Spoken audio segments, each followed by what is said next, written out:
16 अगस्त 1946 कोलकाता की गलियां रक्त रंजित हो रही थीं।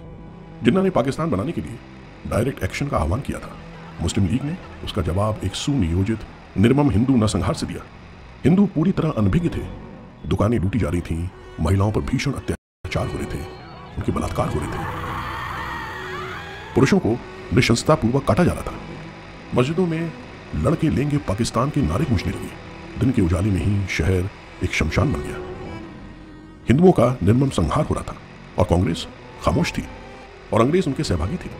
पुलिस गायब थी, लेकिन इस घोर आतंक के बीच एक व्यक्ति था जो डटा रहा।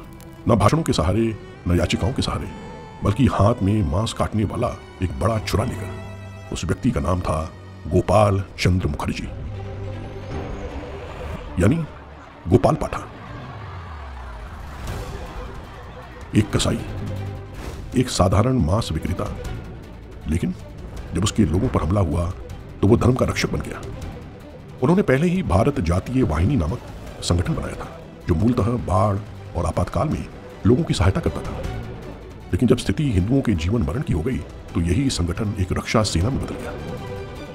मारवाड़ी व्यापारियों ने आर्थिक मदद दी और स्थानीय लोहारों ने रात भर काम करके हथियार बनाए। गोपाल पाठा ने एक हिंदू सेना खड़ी कर दी, जिसने इतिहास की दिशा बदल दी। उनकी रणनीति बिल्कुल साफ थी, अगर एक हिंदू मारा जाए तो हिंसा करने वाले 10 अत्याचारी मुसलमानों को मारो। ये घृणा से नहीं, आत्मरक्षा हेतु जन्मा संकल्प था, जो संस्था द्वारा रक्षा न पाने पर आत्मरक्षा हेतु धर्म बन जाता है। 17 अगस्त की रात 2 दिनों के नरसंहार के बाद गोपाल पाठा की योद्धाओं ने पलटवार किया। हिंदू इलाकों में मोर्चा संभाला गया। जो दंगाई आक्रमण करने आए थे उन्हें संगठित और तैयार हिंदुओं का सामना करना पड़ा। लेकिन ये एक भीड़ का बदला नहीं था। गोपाल का आदेश स्पष्ट था, केवल वे मुस्लिम पुरुष जो हत्या, बलात्कार और लूट में शामिल थे उन्हीं को निशाना बनाया जाए। महिलाएं, बच्चे, बुजुर्ग, इनको कोई हानि नहीं होनी चाहिए। मुस्लिम लीग को उम्मीद थी कि कोलकाता को खाली कराकर पाकिस्तान में शामिल किया जाएगा, लेकिन गोपाल पाठा ने उनकी इस योजना को धराशायी कर दिया।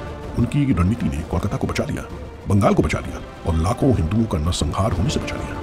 हिंसा के बाद भी गोपाल नहीं रुके। उन्होंने अनाथों, विधवाओं और बेघर हिंदुओं को शरण दी। जब गांधी जी ने सभी को हथियार छोड़ने को कहा तो गोपाल ने मना कर दिया। उन्होंने दृढ़तापूर्वक कहा, जब अगली बार हमला होगा तो क्या आप हमारी रक्षा करेंगे? और गांधी जी से उन्हें इसका कोई उत्तर नहीं मिला कि सोहरावर्दी जैसे क्रूर हत्यारे नेता को शांति की भीख मांगनी पड़ी। हिंदू क्षेत्रों में फिर से नियंत्रण स्थापित हुआ और पाकिस्तान का कोलकाता को छीनने का स्वप्न छिन्न भिन्न हो गया। गोपाल पाठा सांप्रदायिक नहीं थे, वे घृणा से नहीं, धर्म से प्रेरित थे।